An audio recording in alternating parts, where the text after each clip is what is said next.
الله وبركاته.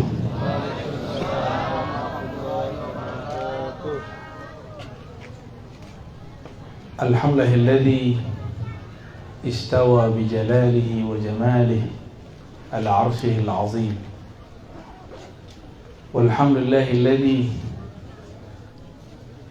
جعلنا من أمة سيدنا محمد صلى الله عليه وسلم، والحمد لله الذي أبرزنا في آخر الزمان. أشهد أن لا إله إلا الله وأشهد أن محمدا عبده ورسوله. اللهم صل وسلم وبارك على سيدنا محمد وعلى آله والمهدي خليفته وسلم. أما بعد. Para kiai, para ajengan, para pengurus, ini baru ya, apa namanya?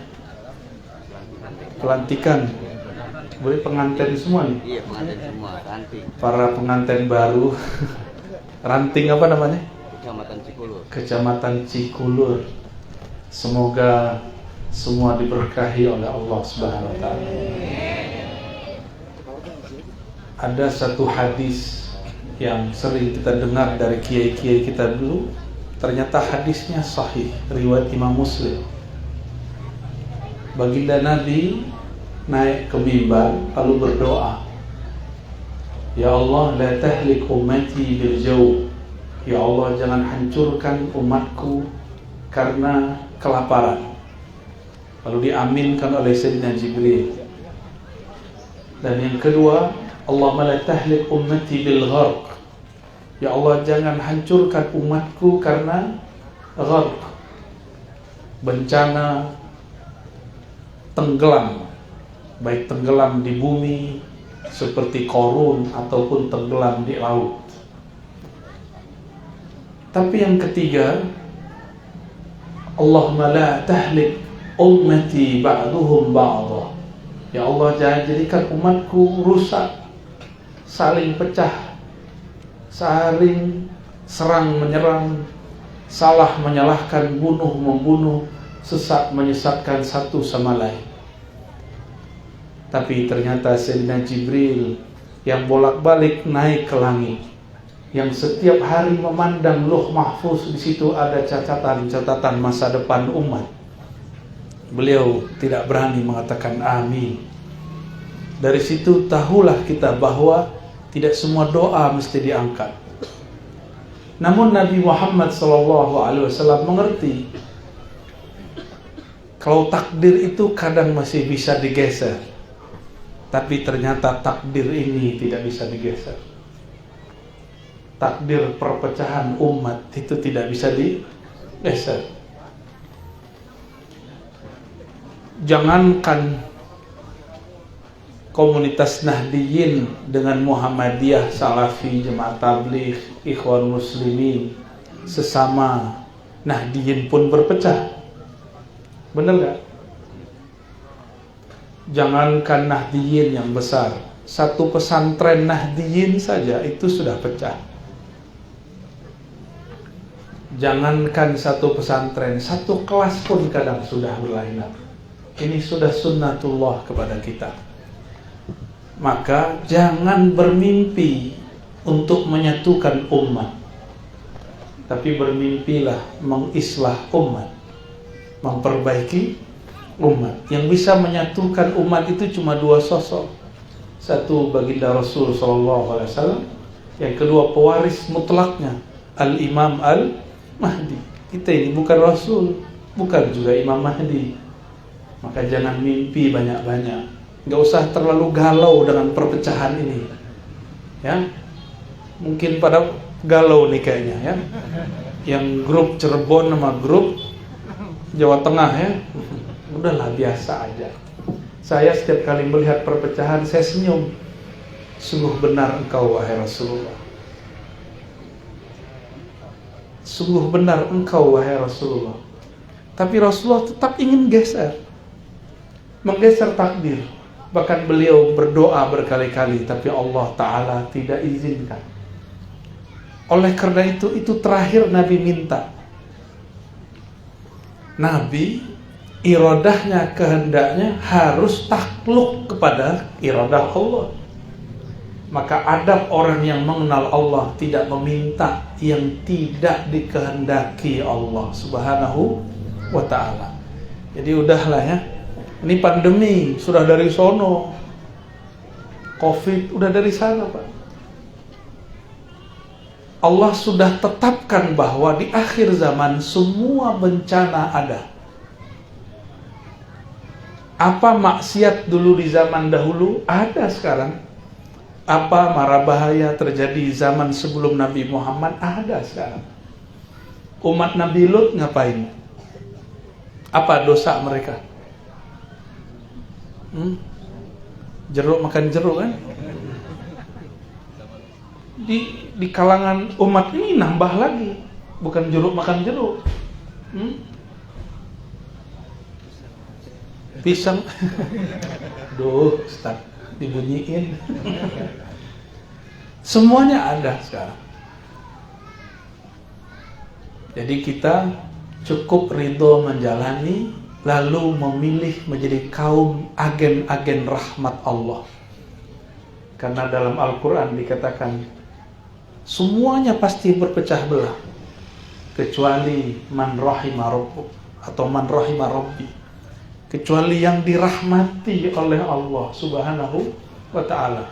Maka ada kata kunci di situ, kelompok yang akan aman dari mara bahaya perpecahan, kelompok yang di kolbunya hidup nur rahmat Allah.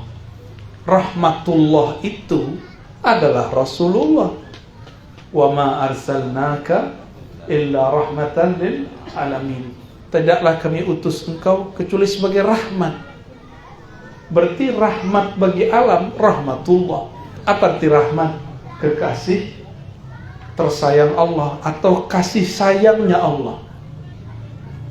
Maka tidak mungkin orang yang menjadi pewaris Nabi tapi mengajarkan kebencian kepada umatnya Nabi Sallallahu Alaihi Wasallam. Ini nanti saksikan aja Pak, mau di NU, mau di Muhammadiyah, mau di kelompok apa saja, jika di kolbunya ada rahmatullah, maka kelompok ini pasti selamat. Kelompok ini gak akan baperan, kelompok ini gak akan tersinggungan, kelompok ini tahan banting. Dia tidak akan mundur cuma karena perpecahan sedikit. Ini gesekan dikit, saya mundur aja deh. Gak begitu. Ini baru jadi ranting kan. Kan kalau antum jadi pucuk lebih gawat lagi. Lebih gawat lagi. Apalagi masuk ke alam baru namanya YouTube. Gak kuat-kuat telinga. Telinga gak bisa ditebelin Pak. Cuma kolbu yang bisa ditebalkan. Dengan apa menebalkan kolbu? Dengan rahmatullah. Dengan memasukkan rahmat Allah. Itulah yang disebut Nur Muhammad Sallallahu Alaihi Wasallam. Jadi kajian Nur Muhammad itu bukan sekedar kajian-kajian ngarang. Orang yang di kolbunya ada Nur Muhammad Sallallahu Alaihi Wasallam, berarti di kolbunya ada nur cahaya kasih sayang. Kami dulu kalau belajar hadis ke guru manapun, ketemu Habib Ali Al-Jufri, ketemu Tuan Guru Syekh Wildan, lama di Mekah, ketemu Syekh Ahmad Marwazi, orang Betawi 12 tahun di Mekah, ketemu Syekh Amin, orang Libanon, ketemu orang-orang Yaman, ketemu orang Mesir. Semua memulai kajian dengan irhamu man fil ard, irhamkum man fis sama. Sayangi makhluk di bumi. Mau dia mukmin, mau dia kafir, mau dia muslim, mau non muslim, sayangi. Ini jangankan non muslim, sesama muslim aja dineraka-nerakakan. Ya, udah mulai ya? Udah mulai ya. Udah mulai nak? Mulai. Yang paling santai kan kaum sarungan. Iya. Punya sarung nggak nih? Biasanya saya nggak sarungan. Semenjak pandemi inilah menjadi santri sarungan. Dulu pakai levis gitu Pak, sama pakai jin, malaikat aja enggak. Berkah pandemi. jadi utuh nyantrinya. Dulu gengsi pakai sarung, tapi waktu ke kampus pakai sarung dikira kita mau minta proposal. Ya, diusir saya sama security-nya. Ya. Alhamdulillah, ya bisa nyamar lah dikit-dikit. Bapak Ibu yang dimuliakan Allah, jamaah, para kiai, para jengan, umarok kami, ulama kami.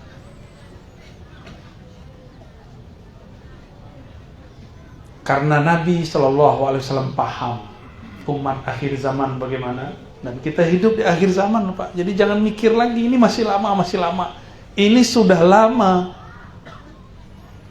Ini sudah lama. Saya mau tanya, sudah berapa tahun Mekah Madinah dikuasai oleh kelompok yang mencoba membid'ah-bid'ahkan umat, yang mengharamkan orang bertabarruk, ya, yang mengatakan kita ini penyembah kubur. Udah berapa tahun, Pak? Hitunglah. Tahun berapa dulu? NU dibangun tahun berapa? 1926.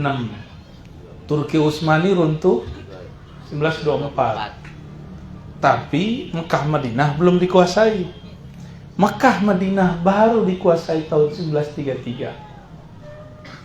Ketika kerajaan Hasyimiyah kalah. Kenapa? Karena keluarga Saud dibantu oleh Inggris.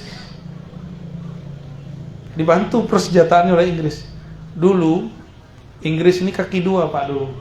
Kolonialnya bukan Inggris yang sekarang. Kolonial Inggris ini dulu kakinya dua.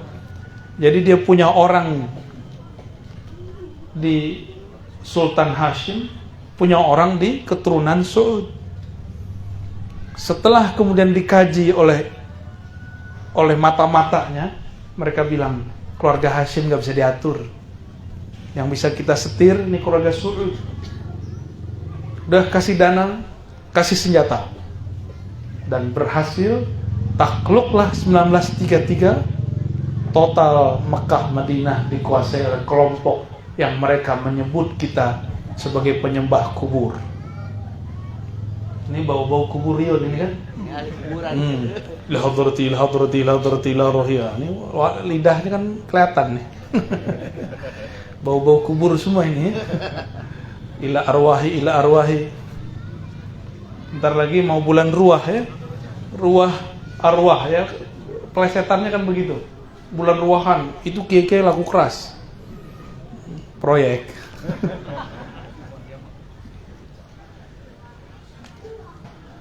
Masya Allah, siang-siang panas ya, mau duduk ya.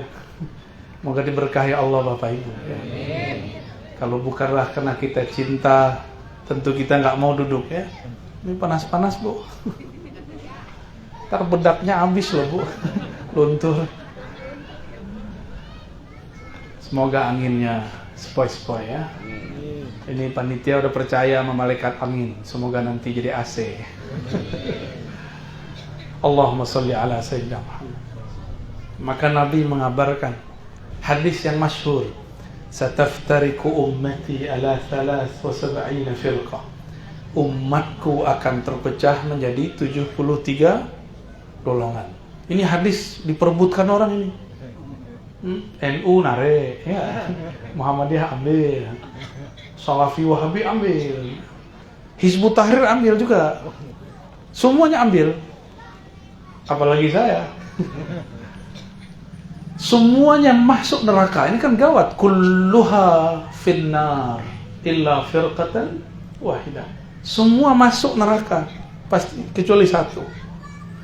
Maka pasti setiap kelompok ingin menyebut dirinya kelompok itu.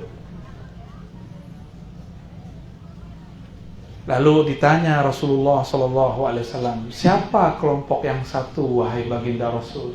Dijawab oleh beliau, ma ana alaihi wa ashabi.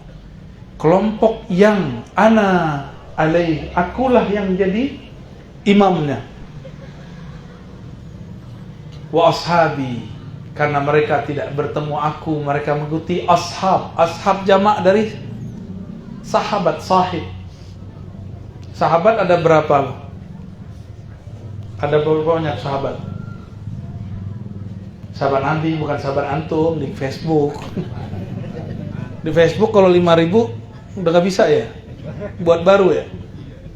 Kalau di WhatsApp ada grup, tuh kan ahli WhatsApp semua. Sekarang ini bukan ahlul kitab lagi, ahlu wajhil kitab. Facebook,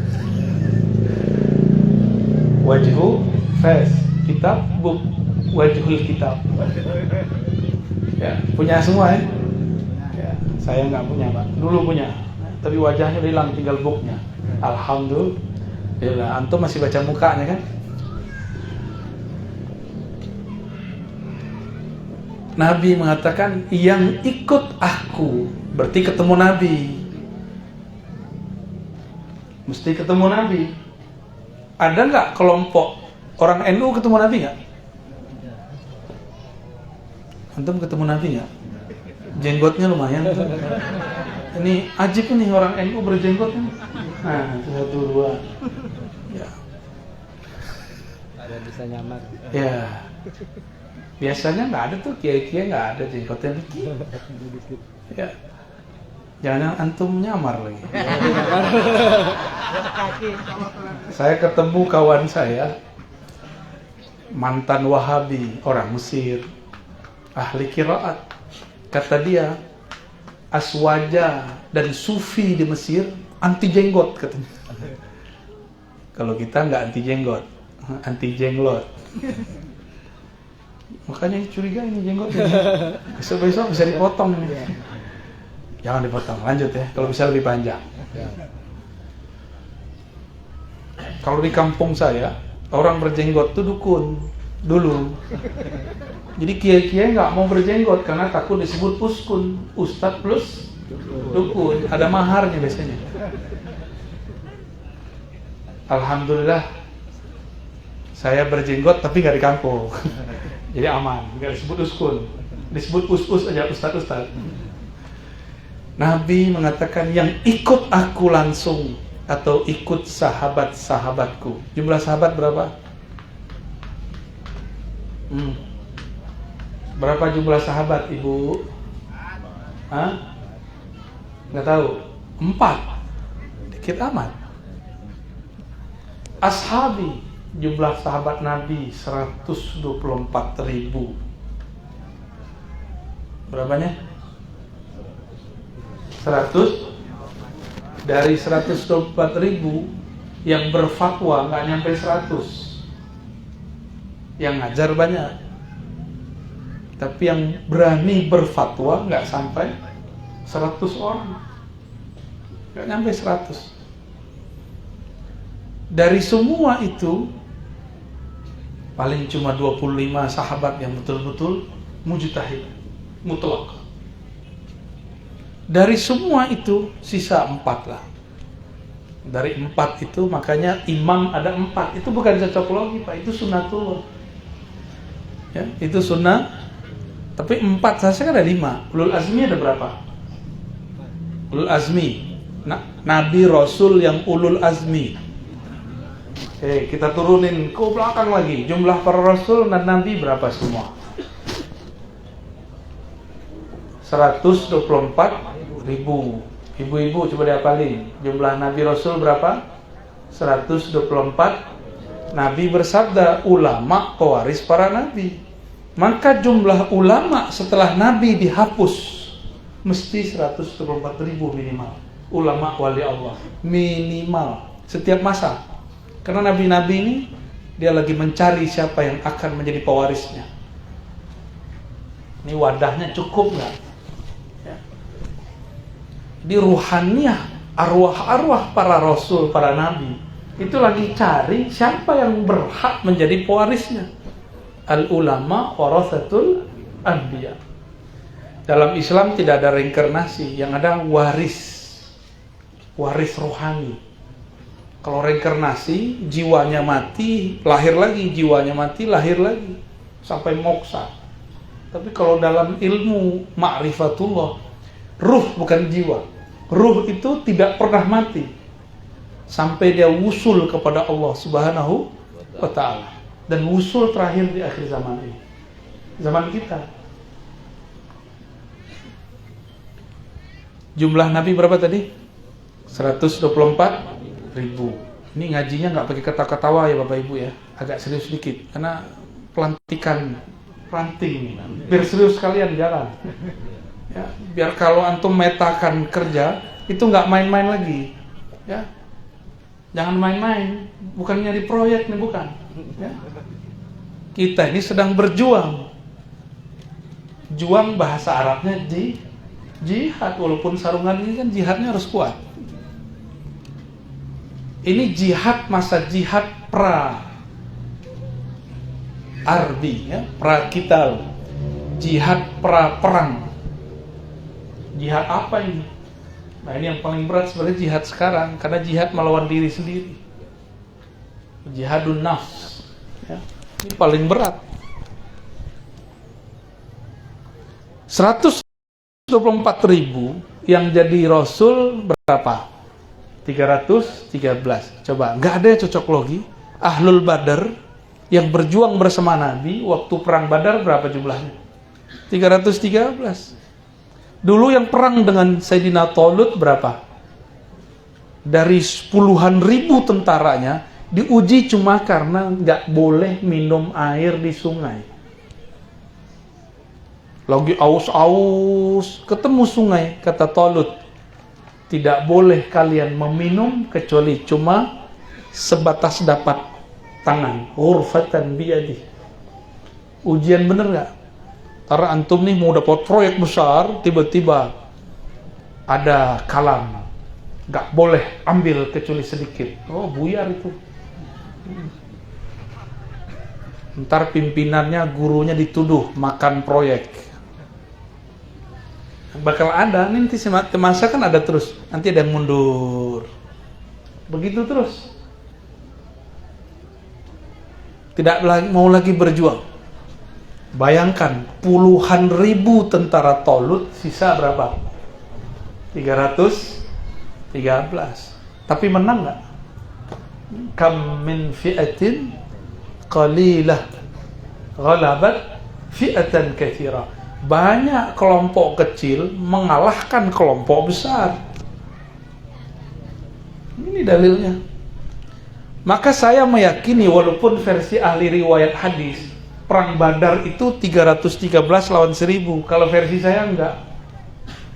Itu puluhan ribu, Pak. Lengkap dengan jin-jin kafirnya ikut. Karena orang-orang kafir Quraisy waktu itu bawa tentara Romawi sekalian.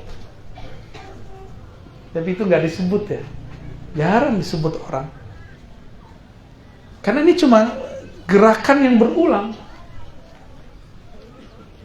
Hanya gerakan yang terulang, sejarah yang terulang kembali. Maksud saya sederhana. Di Indonesia, pergerakan keagamaan terbesar, ya organisasi antum inilah. Nahdlatul Ulama. Tapi jangan tertipu dengan jumlah. Itu maksud saya. Ya. Dan bersyukur Nahdlatul Ulama itu dibangun oleh seorang wali dan teman-temannya para wali. Itu wali semua, Pak. Kalau dalam ilmu ma'rifatullah, walinya sudah kutub. Wali-wali puncak itu. Dan jumlah kutub itulah yang disebut 313. Jadi Al-Badr, orang yang ikut perang Badar 313 itu wali kutub semua. Dan gak semuanya ahli ilmu, tapi mereka mengenal Allah yang memiliki ilmu. Gak semuanya bisa baca kitab, banyak yang gak bisa tulis baca. Jadi jangan kaget antum nanti ketemu wali gak bisa baca kitab. Serius ya? Banyak kiai terhalang jadi wali karena dia baca kitab pintar. Akhirnya menurut dia wali itu harus sesuai dengan kitab, padahal kewalian sudah ada sebelum kitab itu ditulis. Masa wali diatur-atur sama kitab kuning yang beradu kemarin sore? Wali itu sudah ada, bahkan sebelum alam semesta ini ada. Diusut ke sebelum ini ada, alam ini ada. ternyata Nur Muhammad sallallahu alaihi wasallam itu memancarkan 124.000 cahaya. Makanya jumlah Nabi 124.000, di dalam kolbu mereka semua ada Nur Muhammad sallallahu alaihi wasallam. Nur Muhammad isinya apa? Rahmat Allah. Jadi modal jadi pewaris Nabi bukan baca kitab. Modal jadi pewaris Rasulullah ada kasih sayang di dalam kolbu. Nabi yang paling lama umurnya selain Nabi Adam siapa? Nabi Nuh. Berapa tahun rahmat Allah bertahan di kolbunya? 950 tahun. Udah gak tahan. Baru juga jadi pengurus 2 periode. 1 periode. Wah, udah ngeluhnya gak tanggung-tanggung. Mati aja lah kau kiai. Gitu ya. Embat sendiri kiai. Kayak mulai baru menghadapi pergesekan sedikit udah mulai benci sama kiai. Udah mulai benci sama kawan. Gimana mau jadi kekasih Allah? Itu yang disebut Nabi di akhir zaman. Umatku banyak tapi kayak buih. Masalah dikit langsung berbuih. Ya. Mau begitu? Ya. Siap untuk menjadi pewaris rahmat Allah. Siap. Nggak jadi pewaris rahmat Allah, menjadi murid pewaris rahmat Allah. Karena di akhir zaman ini kita dapat jatah, Pak. Walaupun jumlah nur itu 124.000, tapi satu nur ini Allah bisa ciptakan di belakangnya ribuan miliaran nur. Jadi satu ulama kalau wali Allah, dia bisa diikuti jutaan orang dan semuanya dapat percikan rahmat Allah. Mau kenal wali nggak? Wali itu cuma ngomong rahmat, marahnya pun karena sayang. Di wali itu kalaupun marah itu dalam rangka sayang, nggak ada kebencian. Oh, disinggung dikit tersinggung, nggak ada wali begitu. Antum kuat jadi nabi nggak? Diludahin orang, dilemparin pakai terus nggak mendoakan laknat. Kalau antum kan nggak, disinggung dikit kulal hizib bahar, hizib nasar. Ya, wirid sakron, ya salam. Ya. Itu wirid bukan untuk bunuh orang. Itu kan wirid diambil dari alam sana. Itu kalau lagi perang, Pak. Lagi perang kalau kita pakai hizib yang berat-berat begitu. Ini mah kawan sini di hizib nasar kan, ya salam. Ya. Makanya saya walaupun dapat ijazah itu saya nggak pakai lagi, Pak. Tar aja perang baru dipakai. Soalnya ini syarat yang nggak tertulis dalam hizib nasr. Tidak boleh diberikan kepada orang yang temperamennya tinggi. Haram hukumnya. Guru yang ngasih kepada orang begitu sampai kayak ngasih pisau ke orang gila. Tersinggung dikit, semua orang dihabisin sama dia. Gawat. Syukur yang dia lawan orang biasa. Kalau yang dia lawan wali, gila bener dia. Ya, bisa mati dia. Gimana? Mau dicopot hizib nasarnya?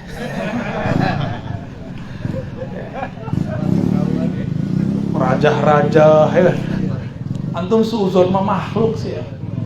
Karena suuzon sama makhluk gak pakai rahmat, pasang raja untuk pagar diri. Ya Allah, kita ini khalifatullah di bumi, gak perlu dirajah-rajah. Rajahlah qalbumu dengan nama Allah, maka Allah jaga engkau. Rajah qalbu kita dengan alif lam lam ha, Allah, dengan ha waw hu. Cukup itu, cukup itu insya Allah.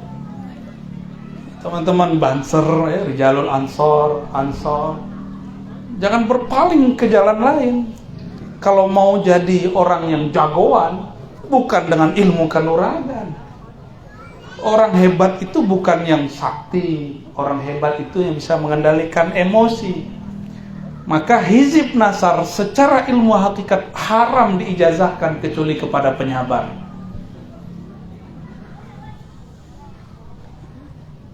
Dalam kitab Lataiful Minan, Imam Al-Arif Billah Ibnu Athaillah Sakandari, wali kutub di zamannya, pengarang kitab Al-Hikam ya. Kita kan pada senang kitab Al-Hikam. Benar ya? Ibnu Athaillah menceritakan seorang perempuan yang dizolimi seorang laki-laki. Lalu dia angkat tangan, "Ya Rabb, aku dizolimi oleh laki-laki ini. Aku serahkan urusannya kepada Engkau." Maka detik itu juga si laki-laki langsung kudisan, kulitnya rusak semua. Si laki-laki ini orang soleh, cuma dia nggak sadar sudah menyakiti hati seorang perempuan. Maafkan saya kalau ada yang tersakiti ya.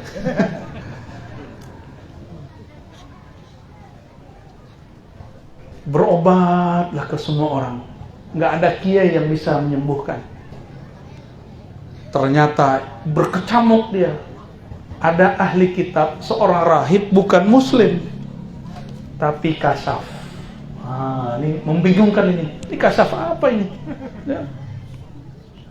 Rahib di tengah hutan, belum kena dakwah dia. Kata orang kalau datang ke si rahib, penyakit ente sembuh.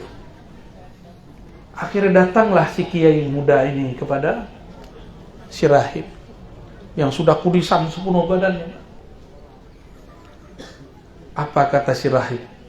Selama ini aku mengobati orang, baru ini yang tidak bisa aku sembuhkan. Terus dia berpikir, wahai anak muda, dia nggak tahu kalau ini kiai ya? Pernahkah engkau menzolimi, mencelakai, bukan cuma nyakitin hati nggak masalah ya, ini mencelakai semuanya, seorang manusia. Dia ingat-ingat, setelah ada setengah jam baru dia, betul Tuan Rahib, aku pernah menzolimi seorang wanita. Lalu sang kiai ngomong, sebutkan namanya siapa? Si rahib. Namanya siapa, di mana tinggalnya? Karena dia bukan muslim, tapi dia tahu cara berdoa kepada pemilik alam semesta. Jadi yang bisa berdoa kepada Allah bukan hanya muslim, non muslim juga ada yang doa dengan cara-cara dia sendiri. Disebutkanlah alamatnya, orangnya. Maka Tuan Rahib bilang, kamu tinggal di sini, saya cari orangnya. Wah, ini benar-benar orang hebat ini. Kasafnya luar biasa. Sampailah di tempat si perempuan. Ngobrol-ngobrol. Karena perempuan suka curhat, ditanyalah sama si rahib. Wahai Ananda, kamu dulu pernah dizolimi si fulan ya? Lah, kenapa Tuan Rahib tahu? Terlihat dari wajahmu, Neng. Luar biasa. Terus tahu nggak kamu sekarang? Dia itu lebih gila lagi sekarang. Dia menzolimi sekian perempuan. Serius. Naiklah emosi si perempuan. Kemudian diangkat doa. Ya Allah, aku tidak ridho kepada orang itu. Hancurkan dia sekarang juga. Emosi dia. Ini si perempuan emosi. Tapi bedanya, kalau tadi doanya gimana? Ya Allah, aku serahkan pembalasannya kepada Engkau. Kalau sekarang, hancurin ya Allah. Itu beda kan? Jadi sekarang dia doa pakai nafsunya. Detik itu juga semua kudis yang ada pada orang kiai muda itu kering. Langsung kering, Pak. Usut punya usut, ada sebuah hadis. Ternyata hadis ini sudah diketahui oleh umat terdahulu. Sampailah pada si rahib. Salah sudah awat mustajabah. 3 doa yang pasti diijabah. Tahu kan? Pertama apa? As-saim hatta yuftir. Orang puasa sampai berbuka. Si rahib sepanjang umurnya puasa. Maka doa dia mustajab walaupun dia non muslim. Puasa masih zaman ala Nabi Isa dia. Yang kedua, apa yang kedua? Shaim yuftir, imamun adil, imam yang adil. Jadi imam yang adil itu wali, Pak. Pemimpin yang adil, wiridnya bukan baca hizib nasar, wirid atos ya. Atos sudah itu. Wiridnya orang yang memimpin negeri, memimpin masyarakat, dia berlaku adil dan amanah. Itu wirid lebih berat daripada duduk 2 jam di atas sejadah. Itu lebih berat ya. Lalu yang ketiga, doaul mazlum, doa orang yang dizalimi, wa in kana kafiran, meskipun dia seorang yang kafir. Jadi doa orang kafir diangkat kalau dia dizalimi. Yang naik siapa? Kami belajar belakangan ada ruh, ada ruhan. Ini yang naik namanya ruhan. Ruhan itulah yang curhat kepada Allah. Si ruhan inilah yang ada pada si perempuan, mengatakan, ya Allah, aku serahkan pembalasannya kepada engkau. Dia pasrah, maka Allah langsung kasih. Tapi barusan dia mengatakan dengan nafsunya, maka ruhannya langsung turun. Yang naik cuma nafsu. Nafsu tidak pernah naik tembus ke langit. Sampai awan paling, gak pernah naik. Kata sang rahib, terima kasih. Dia balik. Pas pulang, si kiai muda sudah sembuh. Tuh, Imam Ibnu Athaillah yang megang sanad hizib bahar, hizib nasar. Antum mau sempurna hizibnya, amalkan ini. Namanya salamatus sadr. Tidak menyimpan kebencian, emosi kepada siapapun. Ini sama laki bini aja emosi. Pakai hizib bahar, mati bininya kan.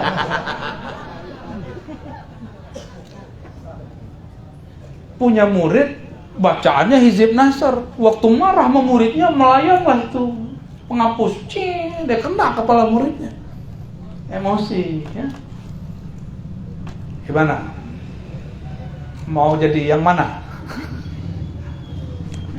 Saya melihat sudah mulai bergeser ini. Orang-orang aswaja ini mengira itulah jalan kepada Allah. Dikira belajar baca begitu jadi sufi. Bukan. Sufi itu ngurus kolbu, bukan ngurus wiridan. Wiridan gampang. Wiridan itu gampang. Tadi saya diskusi dengan Kiai Nurul. Di tepi saungnya itu kita diskusi. Malam tadi kata beliau, kami habis baca kitab Al-Azkar. Nabi punya istri pasangan, itu wiridan 4.000 biji. Dari pagi subuh sampai duha baru kelar. Keren gak tuh? Tapi Nabi bilang apa? Maukah kamu zikir yang lebih cepat dari itu, baca sekali sama dengan zikir 4.000? Begitu Nabi ngasih clue-cluenya. Jadi kalau wiridan, Pak, iblis lebih lama dari kita. Saya udah sering cerita, iblis itu disebutkan oleh Imam At-Tabari 80.000 berwirid dengan wirid malaikat-malaikat di langit dan malaikat penjaga surga. Semua asma yang ada di langit dan di surga dia punya. Cuma satu yang dia nggak punya, sholawat kepada Sayyid Rahmatan lil Alamin. Penghulu yang di dalam dirinya ada rahmat kepada alam semesta. Itu yang nggak ada di kolbunya. Coba kalau baca hizib nasar gimana, Pak? Fa'ahlikhum gitu, wa baddid syamlahum, wa farrik jam'ahum. Waduh, kayaknya kesel bener tuh. Wah, tuh, ada ngetes doang. Ternyata bener pengamal. Bener ya? Antum boleh pakai itu pas perang nanti. Oh sekarang udah perang? Belum perang itu. Belum perang yang itu.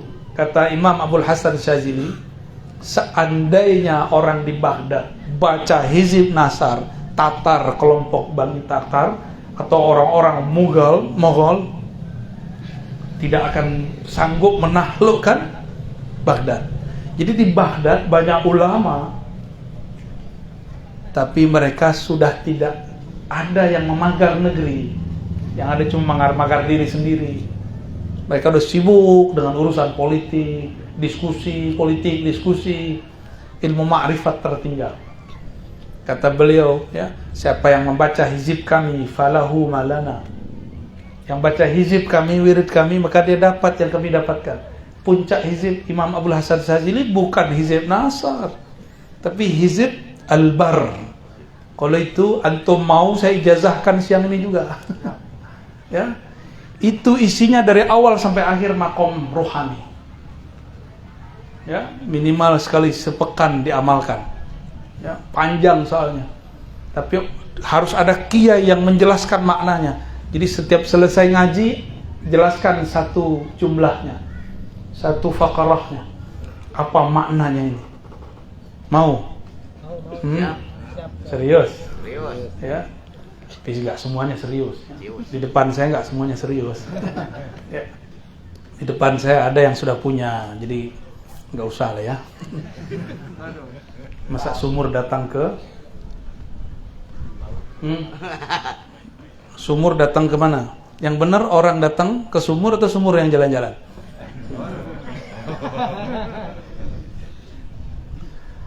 Udahlah ya. Antum nafsu amat sih mau dapat ijazah.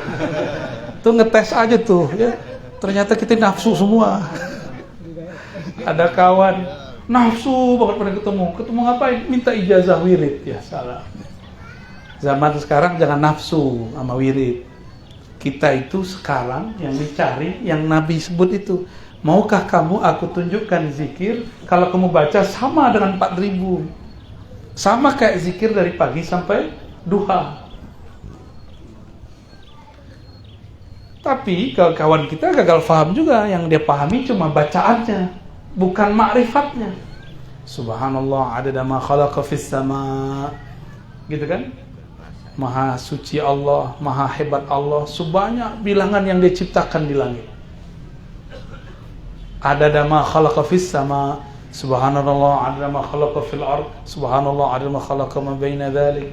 Subhanallah adada ma huwa khaliq. Itu baca begitu sama kayak antum zikir 4.000 kali. Padahal cuma 4, satu zikir sama dengan 1.000. Apa rahasia di situ? Bukan subhanallah maha suci, tapi nerjemahnya maha hebat. Maha hebat Allah. Sehebat apa Allah? Sehebat semua yang di langit. Di langit ada berapa, Pak? Ada yang udah naik ke langit belum? Belum kan? Tuh. Nabi sudah naik ke langit, maka ketika beliau sebut itu, beliau sudah ingat semuanya berapa jumlahnya. Dibandingkan zikir 4.000, kalah gak tuh? Kalah. Itu kalimat satu udah cukup. Itu zikir-zikir ma'rifat namanya. Jalan pintas, jalan tol. Mau thariqat tol. Ya, wiridnya nggak panjang-panjang, Pak. Yang panjang ma'rifatnya. Tapi proses menuju ma'rifat itu yang panjang. Mengenal Allah ini yang panjang. Kita ini kan kuat kalau ngobrol sambil ngopi sampai jam 4 pagi ya. Bener? Itu ngomongin apa tuh? Ngalor ngidul. Kok bisa kuat? Karena asik dengan mainan pikiran, mainan nafsiyah. Bisa begini, bisa begitu, baca kitab. Saya mau tanya, sebelum ada kitab kuning, kolbu kita sudah ada kitab nggak? Sudah ada. Maka orang-orang yang di kolbunya sudah bisa dibuka kitabnya, ilmunya tak terbatas. Dia bisa membaca yang nggak dibaca orang. Ya, dia menjelaskan yang nggak dijelaskan di kitab. Ya itulah kekasih-kekasih Allah SWT. Ujian terberat orang-orang baca kitab, ketemu kiai nggak bisa baca kitab. Imam Sya'rani, semua kitab hampir dia baca di zaman itu. Lalu dia nulis dengan kesombongannya. Kata dia dalam kitab Al-Mizan, ya itu udah tobat itu. Al-Mizan Al-Kubra. Ada yang tahu kitabnya? Ya, kitab fikih tapi ala sufi. Ala ilmu hakikat. Kata dia, saya ngaji yang basic-basic sudah khatam. Kitab-kitab besar saya khatamkan sendiri. Karena waktu di Al-Azhar kok kitabnya matan-matan kecil mulu. Ya itu mode khatam. Saya Sahih Bukhari khatam 5 kali, Sahih Muslim khatam 3 kali, dan syarah-syarahnya. Itu Imam Sya'rani ngomong. Sedangkan Syekh yang ngajar di Ruwaq Al-Azhar itu baru khatam paling cuma 1-2. Matan pun itu belum selesai. Kata Imam Sya'rani itu dia lagi keluar nafsiyahnya itu, ya, kediriannya keluar. Ini kan mirip kayak Gus Dur ngomong waktu ke Mesir, ya. Jadi Gus Dur itu sama kayak Imam Sya'rani. Kata orang, Gus, kok nggak ngaji? Kitabnya gue udah khatam semua. Ya, yang nanya Gus Mus, sama-sama Gus Al-Gawagis. Sayyidul Gawagis kan beliau, ya. Pindah ke Baghdad. Dikira di Baghdad ada ulama-ulama. Beliau udah ketemu tuh, yang inti-inti udah ketemu. Oh, udah nggak ngampus lagi, malah nonton di bioskop mulu. Ya. Santri dengar begitu, yang dia dapat bioskopnya, akhirnya dia nonton bioskop, nggak pernah ngaji. Ya, torikotnya kebalik. Gus Dur begitu khatam kita, ya, bisa beberapa bahasa. Jadi santri-santri diceritain perihal Gus Dur bisa oleng, ya, salah paham. Kata kawan saya, itu ada Gus Dur, nggak pernah baca kitab, tapi kalau ditanya Kiai bisa jawab. Kalau malam-malam kerjanya nge-game, YouTube mulu. Itu dulu waktu kita kuliah sama kawan, dicoba sama dia begitu. Udah gak bisa baca kitab, kerjaan untuk malam main PS mulu, pengen kayak si Gus. Ketipu dia. Salah paham, ya. Dia nggak tahu masa lalu seseorang. Maka Imam Abu Yazid mengatakan, seandainya murid-murid melihat kondisi kami saat ini, tazandaku, mereka akan menjadi zindik. Dikira jadi wali cukup ngopi-ngopi. Ya salah. Dikira jadi wali cukup nongkrong. Ini yang ngomong siapa nih? Bayazid. Ya. Beliau ini mi'raj tiap hari, rohaninya 70 kali, Pak. Tiap hari. Kullu yaum, satu napas dia langsung naik. Orang udah wirid 70.000 gak naik-naik, dia satu napas naik. Tapi tahu nggak torikot beliau sebelum jadi wali? Dia punya wirid. Di zaman tidak ada Grab, nggak ada GPS, nggak ada mobil, nggak ada motor, jalan kaki mesti sholat di 1000 masjid. Jangan bayangin masjid kayak di Banten, beda gang udah ada masjid. Ini Persia. Persia ini kalau mau paham datang ke Turki aja deh. Di Turki masjid itu susah nyarinya. Jalan, ntar baru ada masjid lagi di sono. Saya kira kayak di Indonesia, Pak. Dari hotel saya jalan, mana nih suara orang? Kita ngeliat kayak kubah masjid, ternyata itu gereja. Jadi di sana itu tradisi rumah ibadah mesti pakai kubah, walaupun bukan non-muslim. 3 kilo saya jalan, baru ketemu Masjid Ayyubiyah, Abu Ayyub Al-Ansari, sahabat Rasulullah yang mewakafkan tanah masjid Rasulullah Sallallahu Alaihi Wasallam. Nah, itu kira-kira, ya, yang dapat saya sampaikan. Dapat nggak poinnya? Dapat poinnya. Jadi pergerakan kita ke depan Ahlus Sunnah harus dimulai dari jiwa. Musuhmu sendiri adalah dirimu. Inna a'da'a'da'ika ma baina janbaik. Musuhmu sendiri itu emosimu, ketersinggunganmu. Siap gak nih yang baru dilantik untuk menyampingkan itu? Berat ya? Insya Allah ya, minta kepada Allah. Kan Allah yang urus juga. Kita mah gak bisa bersihin diri, Pak. Allah yang bersihin kita. Makanya kalimat man taba taballahu alaihi, siapa yang hendak tobat, Allah terima tobatnya. Taballah, Allah tobatkan dia. Jadi sebenarnya yang tobat itu dia juga. Man taba, bukan mantap. Man taba taballahu alaihi. Siapa yang tobat, Allah tobat kepadanya. Berarti Allah sendiri menyebut dirinya Tawwab. Maka tobatnya orang-orang kiai-kiai, gawagis, ajengan, santri itu bukan lagi dosa maksiat zahir, tapi sudah masuk ke dosa batin. Ya. Jadi kita ini kalau habis sholat, istighfar itu bukan lagi dari dosa mata jelalatan, ya, itu dimaklumi. Ya. Tapi dari kolbu yang jelalatan. Ini yang berat. Kolbu yang, aduh, begitulah sulit untuk diceritakannya. Nggak cukup, hari udah panas. Bapak Ibu yang bukan Allah, Allah Maha Hebat. Walaupun tubuh fisik ini terasa panas, tapi kalau sudah asik ngomong ilmu, lupa kalau matahari panas. Saya ingetin, Pak, mataharinya panas. Biar kembali lagi. Iya.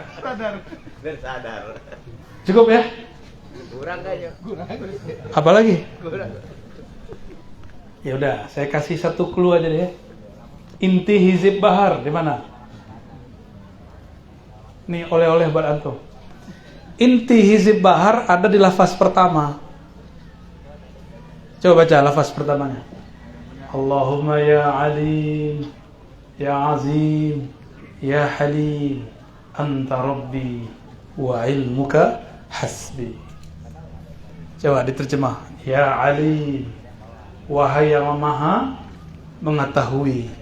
Apa yang dia ketahui, apa yang bakal kita minta, apa yang kita perlukan dalam berjuang. Allah sudah tahu belum? Terus masih perlu minta gak? Hah? Kalau masih minta nggak percaya sama Allah. Salam dulu kita ya. Kalau kita berdoa niatnya ngasih tahu Allah, kurang ajar nggak? Nggak sopan. Nggak sopan. Dan banyak kiai nggak sopan sama Allah. Dia lupa kalau Allah itu nggak pernah lupa. Allah pernah lupa nggak? Kalau Allah lupa bukan Allah namanya. Ya? Sebelum saya minta, sebelum saya ada, sebelum saya lahir, sebelum kita ini tercipta, Allah sudah tahu belum kita punya hajat apa? Bahkan doa yang mau kita baca apa Allah udah tahu belum? Itulah inti Hizib Bahar. Itulah bahrun sebenarnya. Lautan ma'rifat sebenarnya di situ. Maka Imam Abul Hasan Syadzili mengatakan, Allahumma ya alim, ya azim, Engkau maha agung. Agung di situ yang pantas dihormati, yang pantas ditakzimi. Kami sungkan kepada Engkau ya Allah. Sungkan minta. Maka beliau lafazkan lagi, ilmuka hasbi. Ya. Allahumma ya alim, ya azim, ya halim, yang maha santun. Yang santun itu yang membantu sebelum hambanya meminta. Itu halim itu. Yang memberi sebelum hambanya kemudian mengangkat tangan. Itu halim namanya. Jadi bukan hanya santun-santun bahasa anak muda santuy. Ya, itu halim, Pak. Betapa halimnya Allah. Lagi butuh, tahu-tahu ada aja rezeki datang, tuh halim tuh. Dengan helmnya lah Allah kemudian berinteraksi dengan kekasih-kekasihnya. Dan siapa yang pernah merasakan ini pasti tersentuh. Pasti dia terkenang, waduh ya Allah Engkau baik sekali. Ya Halim. Betapa baiknya Allah, maka dia malu. Cukup dikatakan, Anta Rabbi, Engkaulah yang mencipta aku. Engkau lebih tahu urusanku. Wa ilmuka hasbi, pengetahuanmu mencakup pengetahuanku. Pengetahuan Engkau dulu, sekarang, nanti sudah cukup ya Allah apa yang aku mau. Itu tuh paling inti, Pak. Dan yang paling berat di ayat yang dibaca di bagian kedua tuh ya. Wa idzibtuliyal mu'minun wa zulzilu zilzalan syadida. Ini paling berat. Ini ayat kita berjuang. Coba diulang ayatnya. Wa idzibtuliyal mu'minun. Dan ingatlah ketika orang-orang beriman pakai alif lam. Kalau saya menyebut alif lam itu kekasih, mukmin yang arif, mukmin yang kekasih Allah, hanya yang pakai alif lam itu. Karena alif lam dalam ilmu ma'rifatullah yadullu 'alal kamal wal jalal. Bahwa sempurna dia dibandingkan hamba yang lain. Dan ingatlah ketika orang-orang beriman yang spesial itu diuji, ubtuliyal mu'minun, diuji terus. Diobrak, wazulzilu. Apa arti zulzilu? gonjang-ganjing, perasaan kita diaduk-aduk, pikiran kita diaduk-aduk, sampai kita mau suuzon nama Allah, sampai kita mau suuzon nama kiai, sama guru, sama kiai sepuh. Aduk zulzilu, ini kalimatnya pakai fi'il madhi yang fi'lul ladzi la yusamma fa'iluh. Kalau anak-anak sekarang ganti namanya fi'il majhul ya. Itu istilah nggak sahih sebenarnya. Yang sahih fi'lul ladzi la yusamma, fi'il yang nggak disebut fa'ilnya karena fa'ilnya sudah maha zahir. Wa zulzilu, siapa yang zulzilu?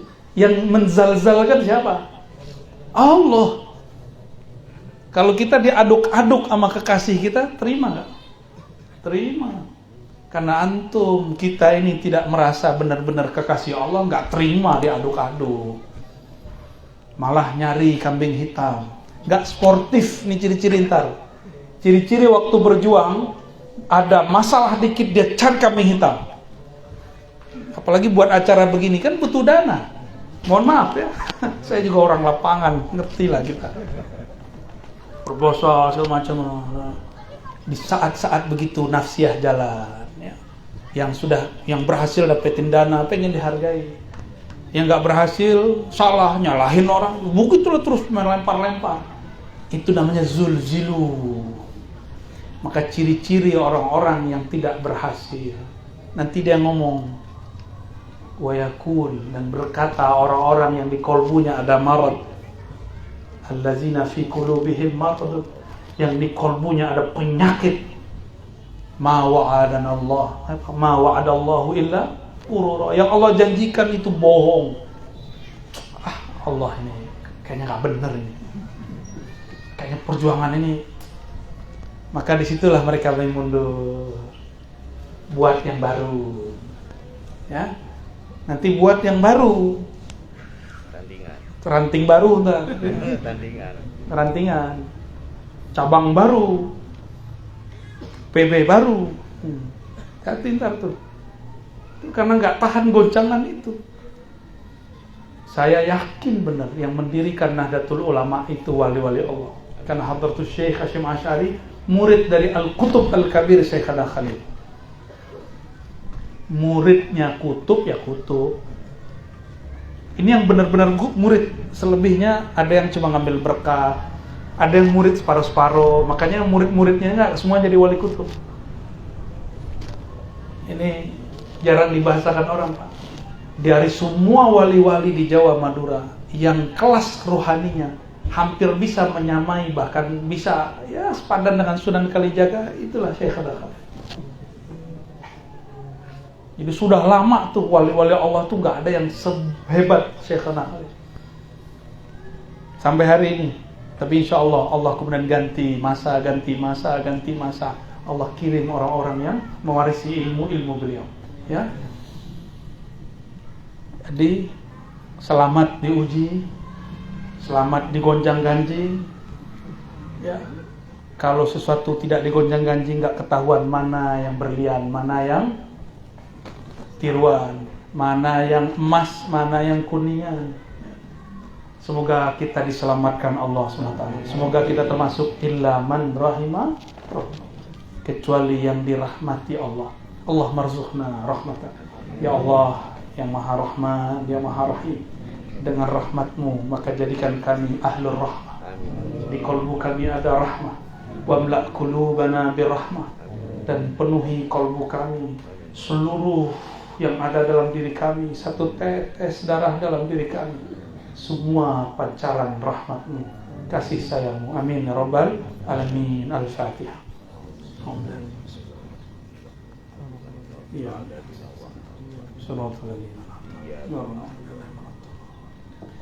lebih kurang itu yang dapat saya sampaikan. Mohon maaf menggurui karena disuruh jadi guru ya. Mohon maaf kalau ada yang tersinggung, emang disuruh menyinggung ya. Harapan cuma satu, dapat ridha Allah Subhanahu wa taala. Mohon doa juga untuk kami. Kita pun sering diserang-serang orang, tapi insya Allah kita serahkan urusannya kepada Allah Subhanahu wa taala. Mohon maaf, salam takzim, salam cinta untuk semuanya. Assalamualaikum warahmatullahi wabarakatuh.